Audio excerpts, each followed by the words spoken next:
candidate, Aswa Godalo, and we have the Olumide Akpata side, which is the Labour Party.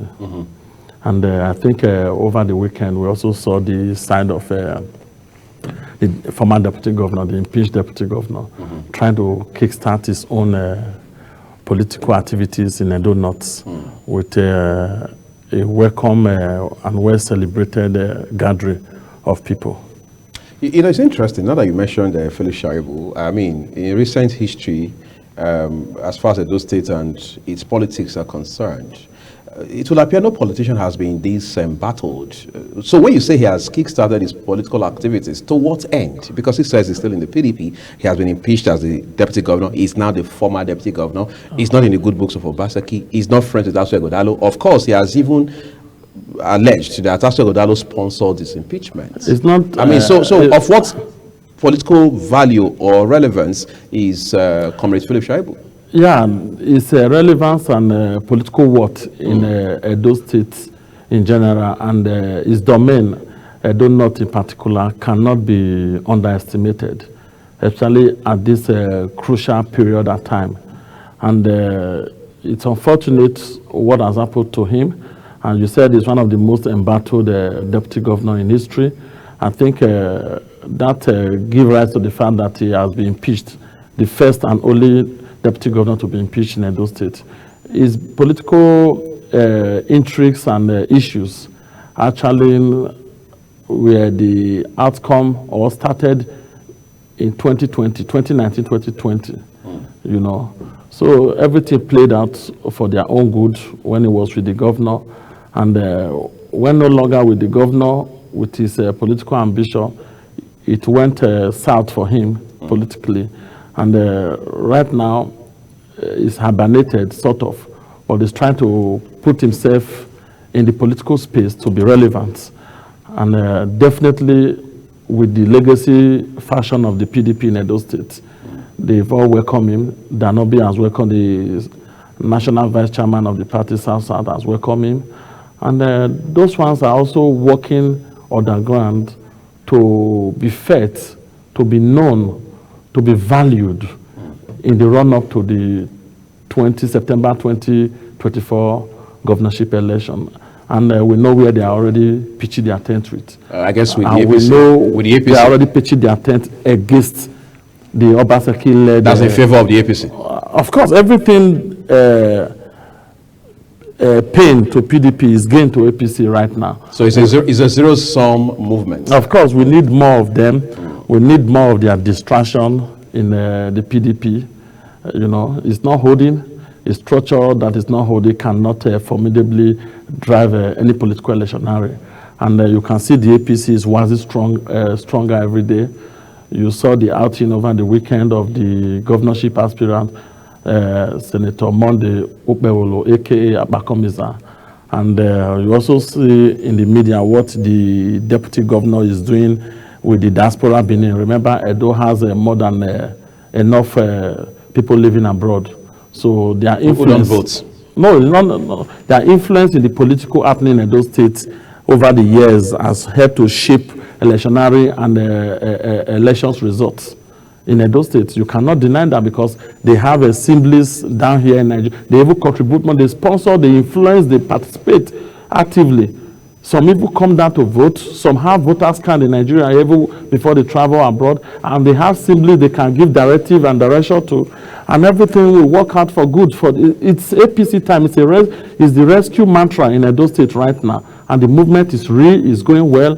And by the grace of God, everything is working in good shape for an APC-led government in Denis Osadebe Avenue come November 2024. When Oshiomhole ran for governor in Edo State in 2007, of course, INEC declared Professor Osareme Osumbo as the winner of that election. Then it was also the message, the mantra, that the ACN, as it then was coming to rescue Edo State from the PDP. Of course, Lucky Benedict had done 8 years at that point. Now, the PDP, the APC came into power, and then, of course, Obaseki has done virtually 8 years, which will wind down in September, in November, and all of that. Now, the APC is coming to get power back from the PDP, as politicians say, to recapture power. They say they want to rescue Edo State. So who actually is rescuing Edo State? Because we have seen too many rescue movements. Point of correction. Yes. We are not recapturing power. We are not capturing. You know, we are rescuing the Edo people once and are yearning to be rescued. And we are willingly and that is the only way you can rescue true governance, political governance, is through political participation. The APC is using all its political machinery to ensure that Edo people are rescued from the current political Nebuchadnezzar that holds sway in the Saudi Arabia Avenue, the PDP fashion-led government of Godwin Nogegase Obaseki. In 2007, when Oshomole ran for the election, we all knew the outcome of the 8 years of the Igbenedion government, Lucky Igbenedion government. And everybody will yearn for a change in Edo political scape, which Oshomole was bringing fresh air into. And when he was robbed of the election, he claimed his mandate back in 2008. If I'm not mistaken, November. Right. He claimed his mandate back. And after then, he actually did a lot. In the history of Edo State, as far as the Fourth Republic is concerned, Oshomole has been the best, arguably the best governor we have had. The facts are there. For the first time, I witnessed dual carriage roads in Edo State, in Benin Metropolis, across local government, including Auchi, you know, the beautification project, the Edo water storm. We had a vision economically of where we are going to, the red roof revolution across all the local government, secondary schools and primary schools. A whole lot were going on. And that was what prompted the need, even as far as the health sector is concerned. An ultra-modern general hospital was built and constructed and commissioned by the former president, Muhammadu Buhari. A whole lot of infrastructural revolution were ongoing in the time of Oshomole, and that was why, in his own wisdom, he felt there was need for consolidation. Remember, PDP has been a conservative party from time, ideologically, though the essence of political ideology in Nigeria does not really play out. But when you see people with progressive ideas being in government across any party, its impact is always being practical and being felt in their governance style. That was what prompted Oshomole to feel and felt that there was need for continuation of progressive governance. Because when you curb the primary indices that drives an economy, which cut across infrastructure, education, health, these are basic structure that need to be in place for any other secondary activity to happen, to stratify economic growth and development of any state. And that was what he was doing. Normally, government is continuum. He wouldn't have been able to do everything for 8 years. And he felt there was need for continuity. And which normally, in the political boardroom, the APC felt, okay, since Obaseki was the head of the economic team of this government, and almost every project executed, he certified and recommended approvals for payment for those projects and everything. He knows where they've gone good, bad, where correction need to be done and everything, the financial status of the state, a whole lot that prompted the then comrade governor to throw his hat in the ring, put his burden, collected his sort across the 18 local government to work for the actualization of the Obaseki's victory, or for the purpose of continued progressive governance of Edo State. Unfortunately, after a few years, just like we always say, you cannot tell of who we are. You know, like Fashola will say, you should pray that your loyalty is not tested. You know, and they had political squabbles and issues, and the deputy governor, the former deputy governor, Philip Shaibu, didn't really politically was mature enough to bring everybody together, because politically Obaseki was still a rookie, and Oshomole and Philip Shaibu had a lot of strong political background, having worked together, having been together since the days of Labour, when Oshomole was in Labour and he was NAS president. You understand? He didn't really play a good role in all this, and politically they disembarked, and Oshomole was betrayed. They moved to PDP. The ideology got confused as far as governance is concerned. Because you are going to a place, we knew that Obaseki was going to fail, because you are going to a party that has conservative structure, conservative ideas, just because of winning election. After winning election, what is the APC a liberal party? Now that we're talking about being conservative, is the APC a liberal party? It's a progressive party. Living progressive more ideology. Progressive than the PDP? Absolutely. By your own assessment? It's not by my assessment, by ideology.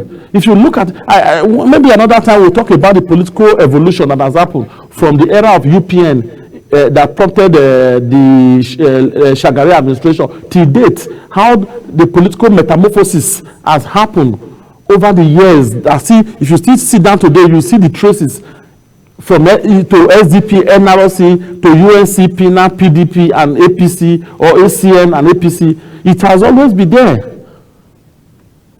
APC is not a liberal party. Let's talk about Philip Shaibu for a second, because you already made... I will have to explain this. The failure of Obaseki is prompting us to want to come back to rescue Edo from him. We are heading south. It's unfortunate and it's sad that a state that is the 9th highest generator of IGR, the 9th richest state on IGR in Nigeria out of 36 states, has the second to the lowest budget for education in the whole country. Does that state, in your own opinion, not need rescue? A state that is among the South-South states, the South-South state today is the state that is in a region that has one of the worst multi-disciplinary dimensional poverty index in Nigeria. Does that state not need rescue? A state with 46% youth unemployment, does that state not need rescue? A state that is from Midwest to Bende to Edo, this is a city. Benin City has been the headquarters. Yet you go to Benin City today, you could not even sustain the urban renewal program of the state or of the city, Benin City. Does that state not need rescue? A state that is budgeting over 23 billion for the governor's office. Meanwhile, you are number 17th on the number of out-of-school children states in Nigeria. What is the budget for education in the 2024 budget? And what is the budget for governor's office? I just told you. And the governor's office and the legislature and the other, they are almost 63 billion. A state that is budgeting 53 billion for secular economy, that does not have a ministry or no structure, it term it secular economy. Does that state not need rescue? We need organic governance, and but such initiatives are by default midwifed by a Ministry of Finance. But it's not. It created. I'm a financial expert, but it created a nomenclature to it. Secular economy. Is there a ministry for secular economy? He just used grammar to deceive everybody. In the real term, secular economy means ease of doing business. What has been the impact?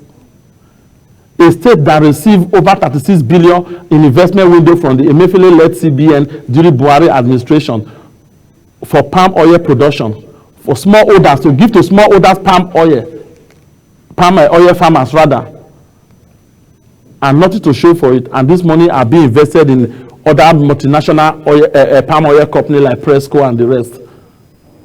A state that goes to sign MOU with foreign investors, deceiving us that they are coming to build a refinery, they are coming to build this.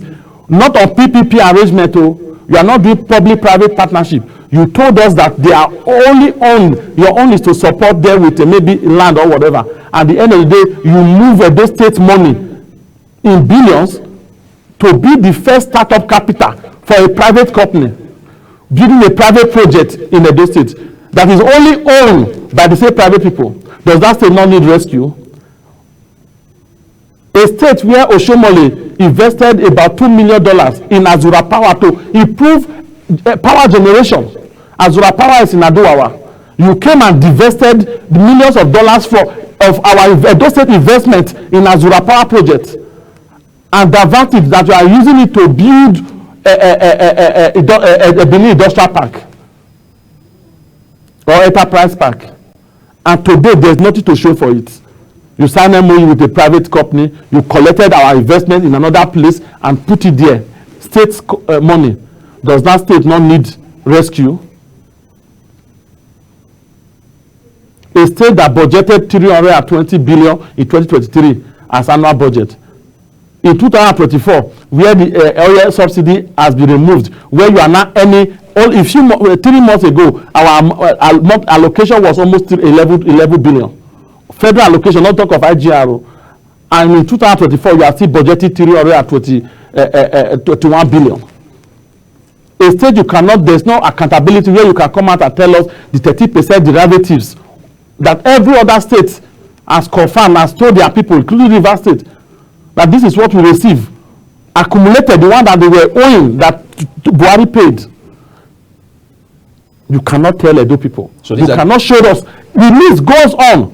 So these are the things. A state that cannot drive SME, rural economy, microeconomics of Edo State is in zero, is in red. Even the federal government of Buhari gave Edo State through Bank of Industry 2 billion to support SME.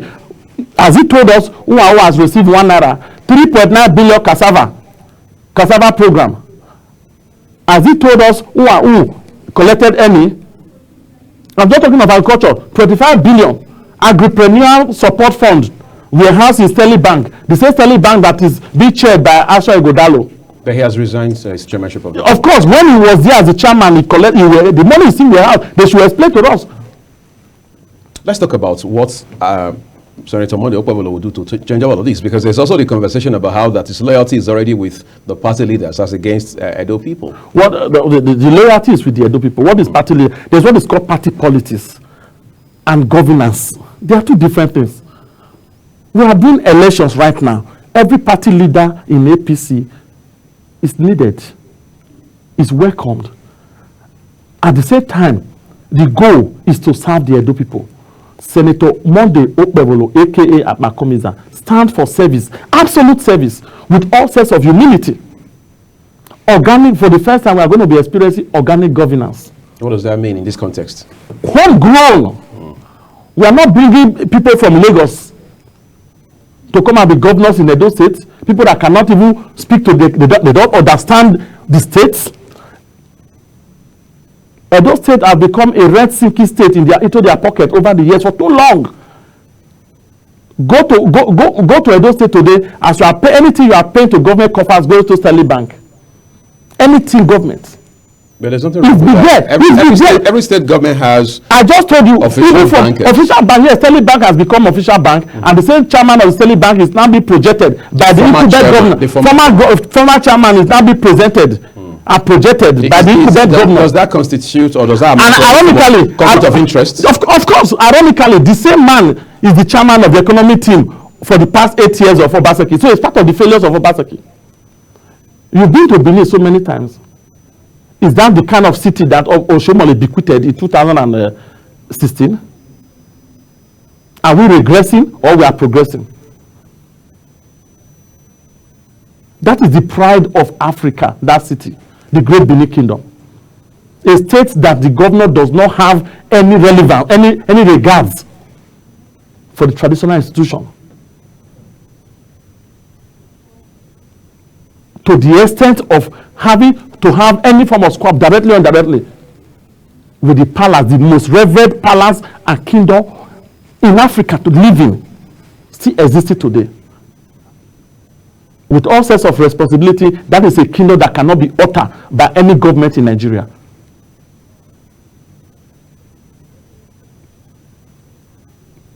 Yet, one man has become a Nebuchadnezzar on all of us. Demolishing people's properties. Every of his opposition, you know what happened to Tony Kabaka, the youth leader of the APC. His complete hotel was brought down. A 3-star hotel was brought down. Well, it was a part of it they cut off because they say it was encroaching. Go and check. What is encroachment? When you destroy half of my hotel, what is the relevance of the other part? But they said it was on the basis of encroachment. Well, what kind of encroachment? Well, the same Kaba cannot. Okay, the CFO was revoking. Who issued the CFO? In the same government he was part of as the economic head of Oshomole administration. But he was not in charge of issuing CFOs. We are saying, did he not collect CFO for the first time?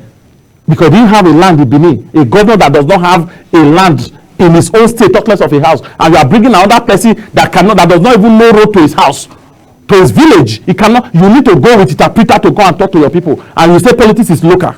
Aruna, I'm sure this is just going to be the first part of series in this discussion. No problem. Because campaign has just started. Of course, we are very much available. In our next discussion, we'll be telling you the programs and plans of the Okpebholo led government that is going to be. Is the incoming governor of Edo State. Well, we'll talk about those dynamics shortly. All right, thank you so much, Haruna. Thank you very much for coming to spend time with us on the program this morning. And say happy as this is where we're living it, everyone. And we will continue to bring you developments from Edo State with regards to this election. I'm Muya Mofwebe, myself and my colleague Queen Agaba, and the entire production team here say thank you for investing a part of your morning.